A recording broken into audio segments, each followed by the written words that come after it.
So when a sample comes across an inspector's desk, there is multiple things that we are actually looking for. We'll actually start with the Dockage Pan. So at this point, what we're actually looking through, we're trying to see if there's any type of animal excretion in here, if we have any type of insects, weevils, lesser grain borers. If we have any whole kernels like this guy here, we're actually going to take him out of the dockage so that he's no longer counted as dockage, and we will apply him back to the sample. What we're actually looking for here also is any type of treated kernels, which would be coated almost with a fluorescent pink.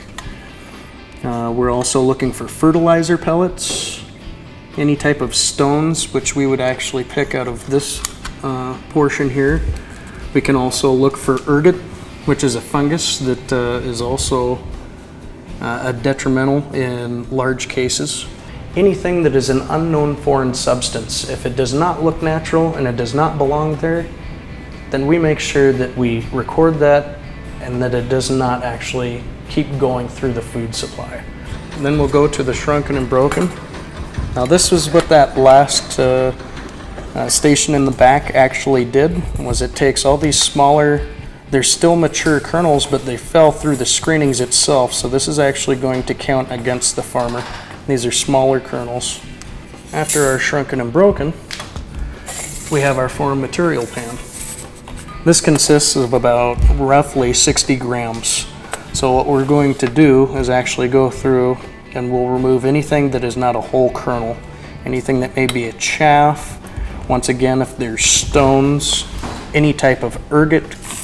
I'm going to go ahead and administer a DHV, which means dark, hard, and vitreous.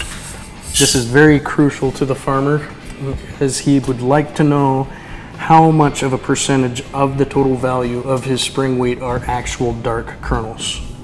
Now the way that we actually administer this is we will go through, we actually have razor blades so we can dissect the kernel if there's any doubt in our mind. So if at any point there is a dispute from the farmer, industry, or the inspector themselves, we can actually approach our wheat library, which we actually have sectioned off. On the left we have all the varieties that are grown in Montana of winter wheat, and on the right we actually have all the varieties of spring wheat that are grown in Montana. Now if there's any type of dispute as well as foreign material and weed seed, we actually have a weed seed library as well, so we can come across and we can identify it for anybody as far as farmer, FGIS, industry.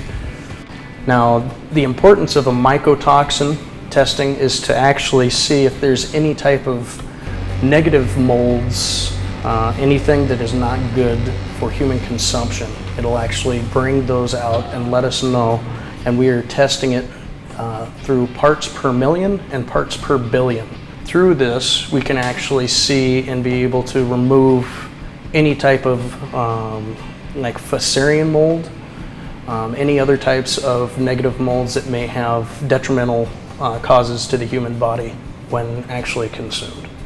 Another thing that is actually pretty important about the Montana State Grain Lab is everything that we actually certify, a buyer can actually take across seas. With that certification, it no longer limits the buyer and no longer limits the seller.